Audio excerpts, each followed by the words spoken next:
Isang mapagpalang gabi po sa bawat isa sa atin.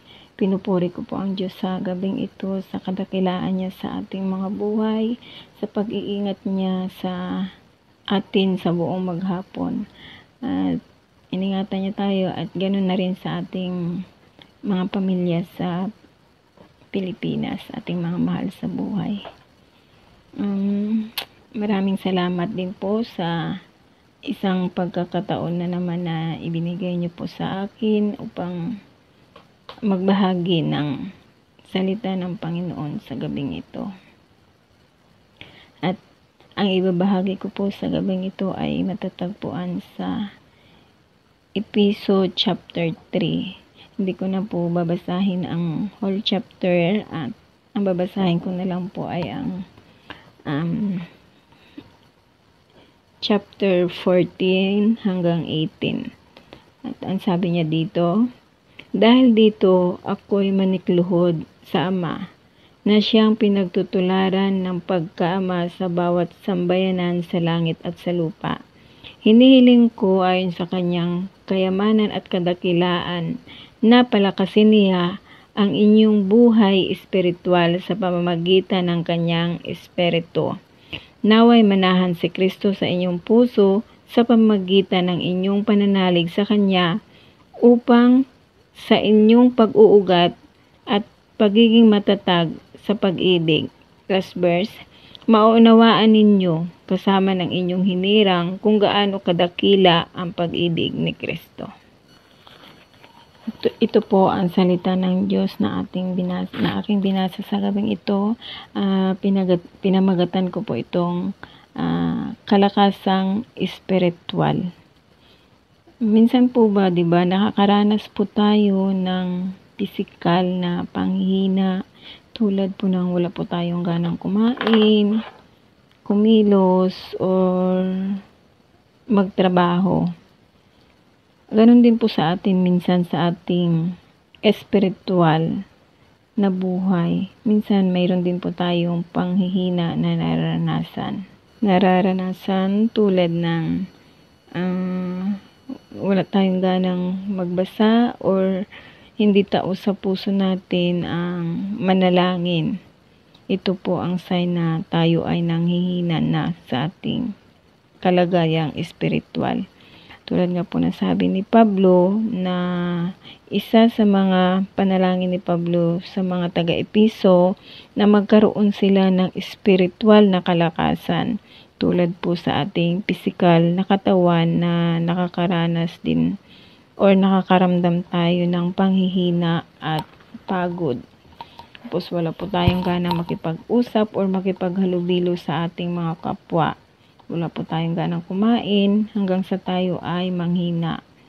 Ano po ba ang mga ginagawa natin pag tayo po ay nanghihina?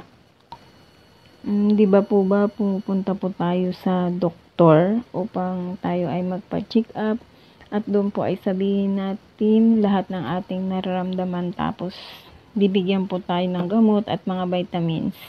Ganon din po sa ating spiritual na kalusugan. Kung tayo po ay nakakaranas ng panghihina, kailangan po nating lumapit sa ating Panginoon upang tayo ay magpa-check up. Sabihin po natin sa Kanya ang ating mga problema upang magamot po ito. Tayo po ay humingi ng tawad. Sabihin po natin sa Kanya lahat ng ating mga saloobin upang magamot po ang ating panghihina. Siya po ang ating powerful doctor sa ating spiritual na kalusugan. Huwag po nating hayaan na tayo po ay tuluyan ng manghina sa ating pananampalataya. Sabi nga po sa ating binasa, si Pablo po ay lumuhod sa Diyos na siyang ating Ama, na siya po ang pinagmulan ng ating kalakasan sa ating mga buhay. Sa Kanya lang po tayo lumapit at humingi ng tulong. Huwag po nating hayaan na ang ating mga sarili ang manguna kapag tayo ay may nararamdamang panghihina. Aminin man po natin sa ating mga sarili na tayo ay minsan nakakaramdam ng panghihina. Pero palagi po nating hingiin ang tulong ng ating Panginoon, tulong ng ating doktor sa ating espiritual na pananampalataya. At sabi din po ni Pablo na idinadalangin kong sa pamamagitan ng kanyang espiritu ay palakasin mo ang kanyang buhay espiritual ayon sa kanyang kayamanan at kadakilaan. Di ba po ba ang banal na espiritu ang nagpapalakas sa atin? Minsan nakakalimutan natin magpasalamat. Kailangan natin magpasalamat sa maliit o malaking bagay or blessing na ating natanggap. Minsan nakakalimutan nating magpasalamat or mag-appreciate kung ano man po ang ating mga natanggap. Ugaliin po nating magpasalamat, manalangin sa ating Panginoong Diyos. Minsan inuutosan tayo ng banal na espiritu na magbasa ka, manalangin ka, dahil ang banal na espiritu ang nagbibigay sa atin ng kalakasang espiritual. Tulad nga po sa ating physical na pangatawan na pag hindi tayo kumain ng healthy food, tayo po ay nanghihina. Ganun din po sa ating spiritual na buhay, na kung hindi po tayo kumain ng salita ng Diyos, di po tayo mag-inom ng mga vitamins, manghihina po ang ating pananampalataya.